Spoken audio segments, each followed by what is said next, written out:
Assalamualaikum warahmatullahi wabarakatuh.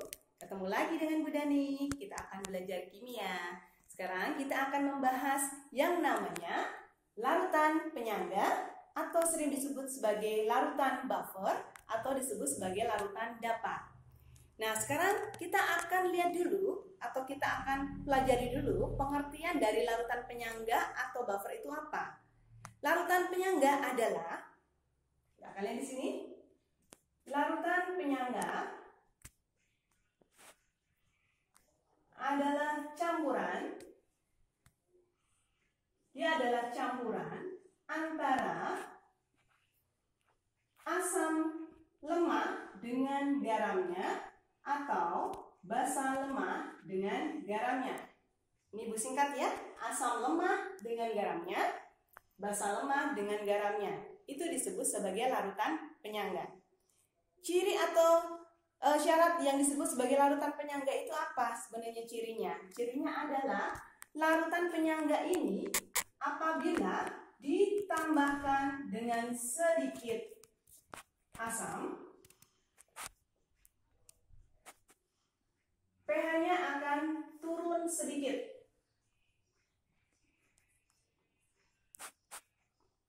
Ditambahkan sedikit basa, pH-nya akan naik sedikit. Apabila ditambahkan air atau diencerkan, pH-nya tetap. Ya, ini adalah cirinya dari larutan penyangga. Kemudian fungsinya untuk apa? Fungsi larutan penyangga adalah apa? Untuk mempertahankan pH.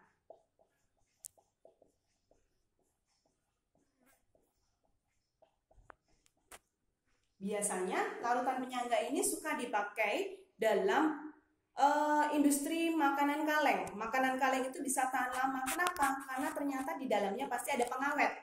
Nah, pengawet itu ternyata adalah larutan penyangga. Yang fungsinya apa? Untuk mempertahankan pH-nya. Biar apa? Makanannya tidak akan cepat basi. Oke. Nah, sekarang bagaimana untuk menghitung larutan penyangga berapa pH-nya?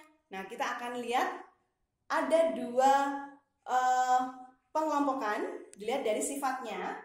Yang namanya larutan penyangga atau larutan buffer itu ada buffer asam dan buffer basa. Yang namanya buffer asam ini adalah campuran dari asam lemah dengan garam. Larutan penyangga basa atau buffer basa itu campuran dari basa lemah dengan garam. Terus bagaimana cara menghitung pH-nya? Nah, sekarang kita akan lihat rumusnya. Untuk menghitung buffer asam atau penyangga asam, rumusnya adalah pH sama dengan minus log Ka dikali mol asam dibagi mol garam. Ini rumusnya. Kalau untuk menghitung basa, judulnya berarti pOH sama dengan minus log Kb dikali mol basa dibagi mol garam.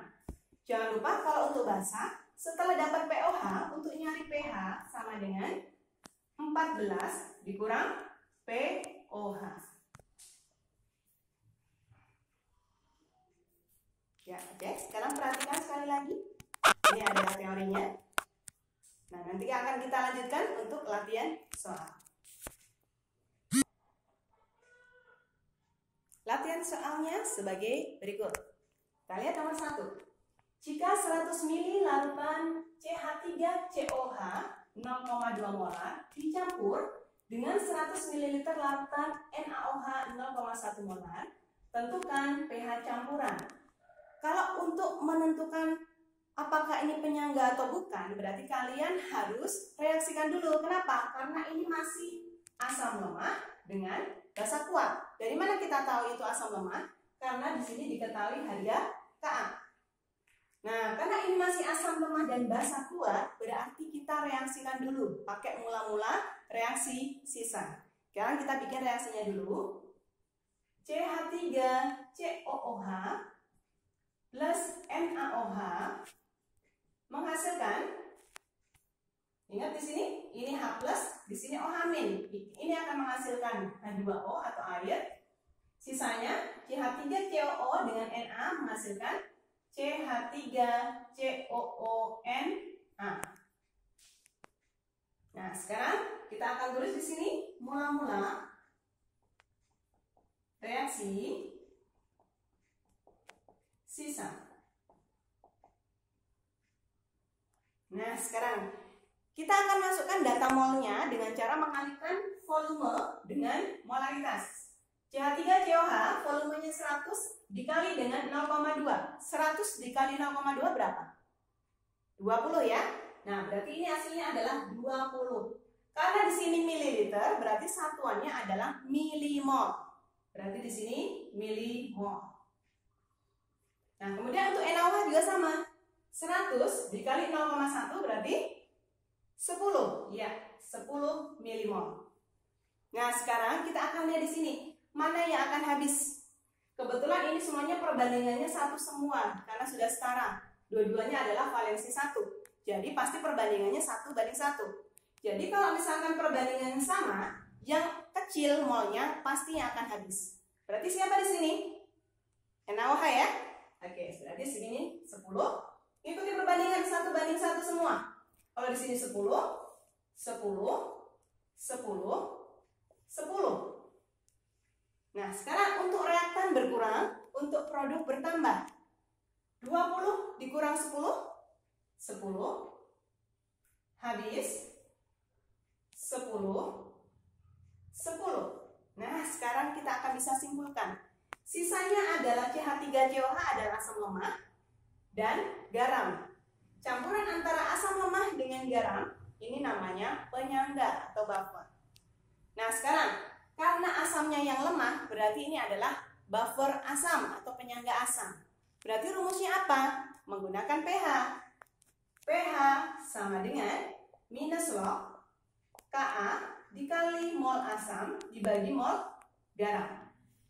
Nah, sekarang kita masukkan minus log Ka-nya ada di sini 10 pangkat min 5. Mol asamnya 10 per mol garamnya 10. 10 bagi 10 habis dapat 1.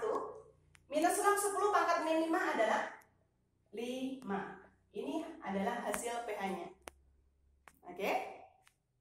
Nah, sekarang soal yang nomor 2. Jika 200 ml larutan NH4OH 0,1 molar direaksikan dengan 100 ml larutan NH4Cl 0,2 molar, tentukan pH campuran. Di sini diketahui harga Kb-nya adalah 10 pangkat min 5. Nah, sekarang apa bedanya dengan soal yang di atas?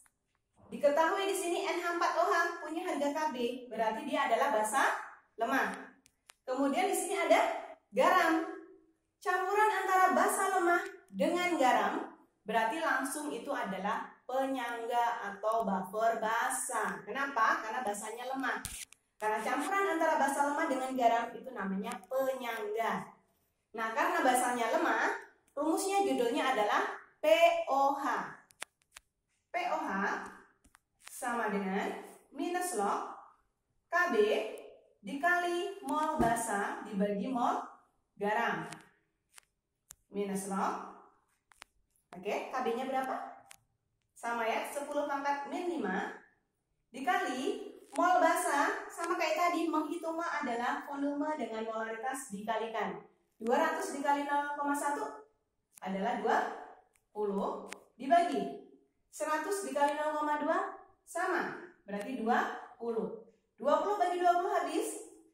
Berarti hasilnya adalah minus log 10 pangkat min 5 adalah 5. Karena ini POH, karena ini basa, jangan lupa ada lanjutannya. pH sama dengan 14 dikurang POH. Sama dengan 14 dikurang 5, hasilnya adalah 9. Ini hasilnya. Untuk latihan soal yang lain, tipe yang lain, nanti Ibu juga akan buatkan videonya. Silahkan nanti kalian lihat lagi contoh lain untuk pH. Terima kasih untuk hari ini. Semoga bermanfaat. Assalamualaikum warahmatullahi wabarakatuh.